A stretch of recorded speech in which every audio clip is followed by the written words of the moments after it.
Hi everyone, it's Jen here at Creative Garden Dreams, and I am going to show you guys how to make these interesting embossed watercolor backgrounds. And you can do this a couple different ways. You can do it with the watercolor, or you can do distress inks, and they work well with water as well. I'll show you both ways how to do this.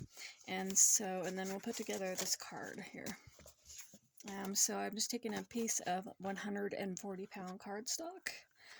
It's basic watercolor paper, I believe is either 120 or 140 in the pounds, heavyweight paper, and it's going to saturate more of that color. So what I do to start, just take a basic piece of paper here, and then you spray it like so.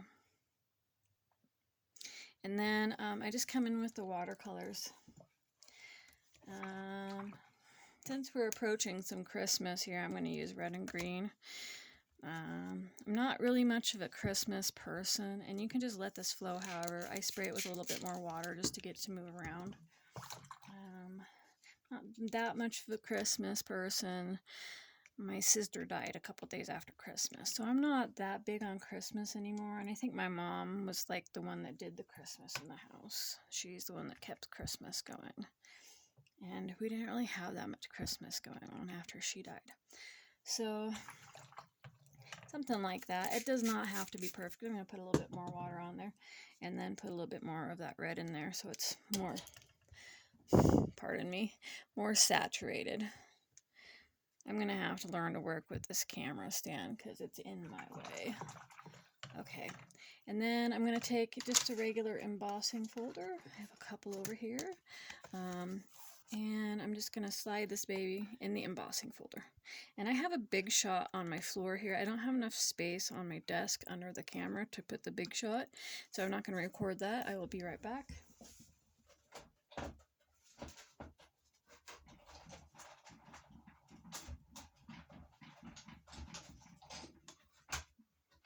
Okay, so what we have, you can see the colors got smooshed around.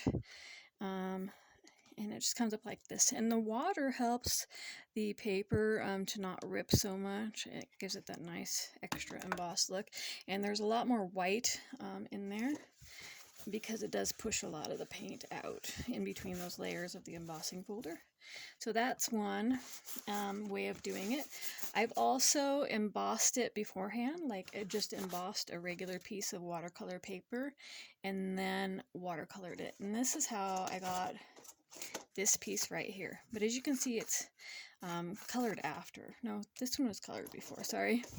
This was colored after, and you can see how the paint kind of filled into the grooves, the glittery paint. So you can paint it after. That's not big of a deal. This one I painted before and then put the piece in dry. But as you can see, there's not a lot of white space or lighter color in there, so I wanted to try it this way too. So I'm just going to go ahead and set that aside.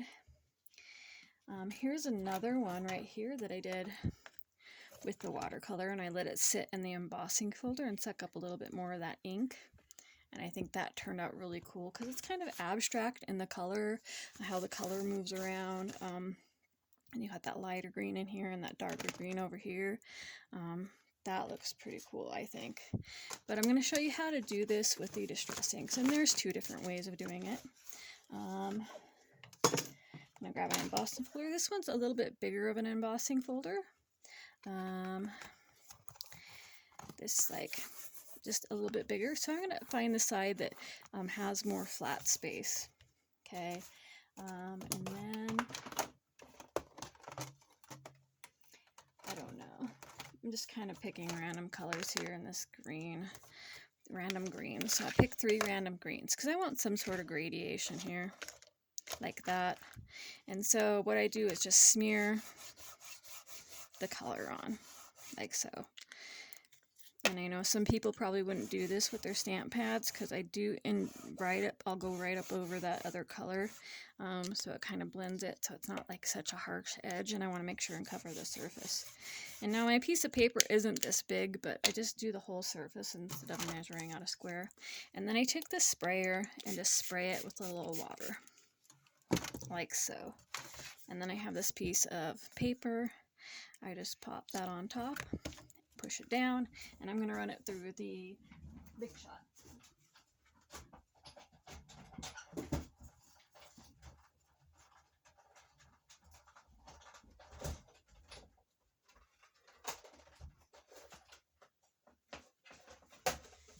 Okay. And it's, wow, I'm really surprised at the color, like just popped, seemed to popped out. And so there's still some water pooled here. And to make the color maybe just not so bad, I'll spray it again, because the distress inks do tend to come alive with the water. So you can pat it down and make that white spot pop out just a little bit more.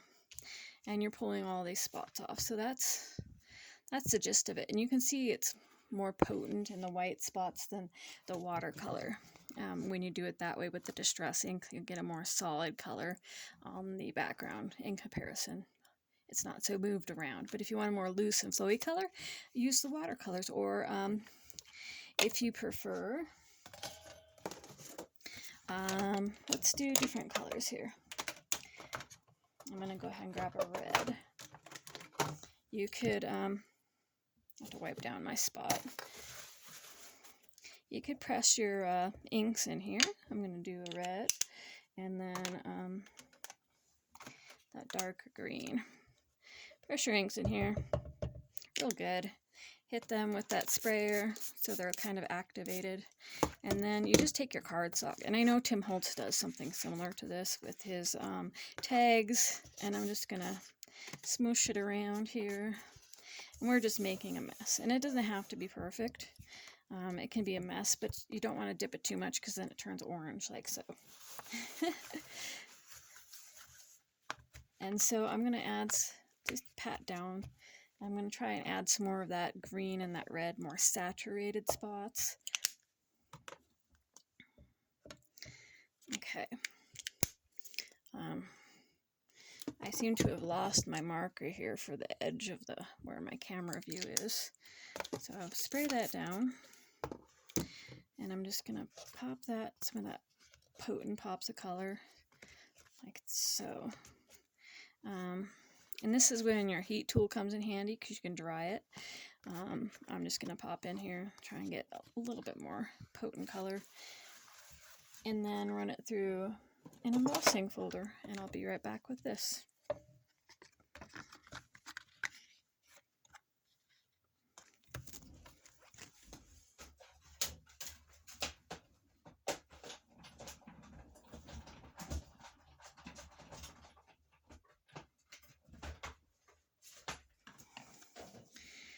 And as you can see, each of these ways gives like a different sort of effect.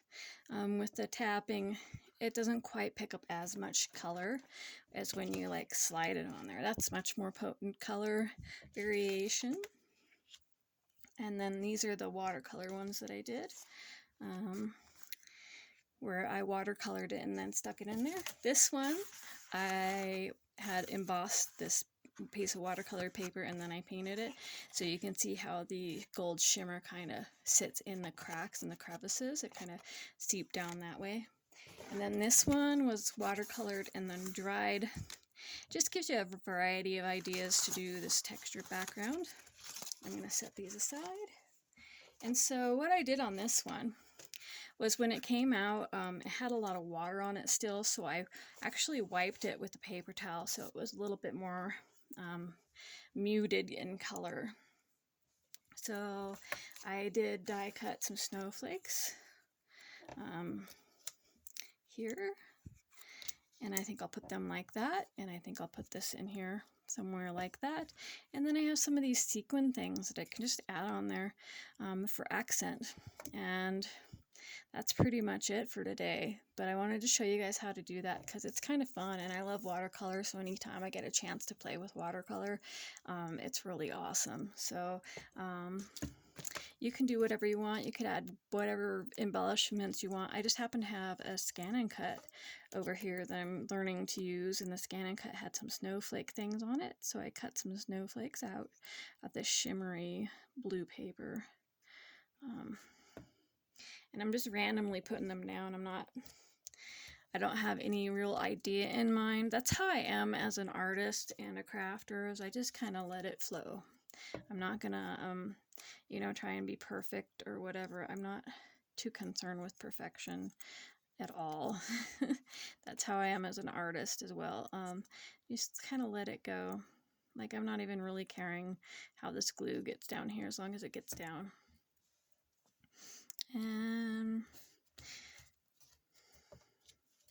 then I have my sentiment, and this could be a Christmas card as well, but we're not that big on Christmas in my family, so I wanted a little, variety in the wintry theme when I'm doing cards. And I'm gonna pop that on top of here, like so. I'm going to press that down a bit because the die cuts are a little raised. And I did get glue on my pretty shiny paper, unfortunately. So I'm going to try to wipe that down so the glue's not so popping up there. There we go. And then I have these shiny little things. They're like sequins, but they don't have any holes in them. They're just these perfect little discs. I got these at Simon Says Stamp, and they're blue and silver. And so just kind of, I had a tool at one point that had a like sticky thing on the end, but I lost it again. And there goes my paper cutter. I apologize for the noise. I just crashed it on the ground. So they have like a bit of a dome in them. So you can just kind of squirt the glue in that dome bit. Just kind of letting them fall wherever they want to actually stick. The only problem is the dome. If you don't have enough glue on there, it seems they don't stick all that well. But this is the same with sequins. Like I said, this is probably be easier with a one of those sticky tools. I had some, but I don't know what I did with them. I set them aside somewhere, I'm sure, and lost track of where they were. And there I am bumping the camera again. I apologize. I'm going to have to learn to do all this stuff. Oops, that got kind of flipped over there. And be prepared to get glue on your fingers unless you have one of those sticky tools, because that's just how it's coming out at the moment. And I don't mind getting glue on my fingers.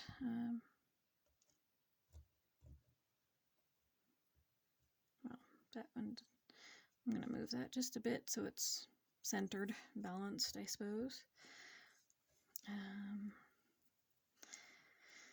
And I have a couple blue ones, so I want to do a different color here. This is like that clearish color, clearish white, I guess. Ah, damn.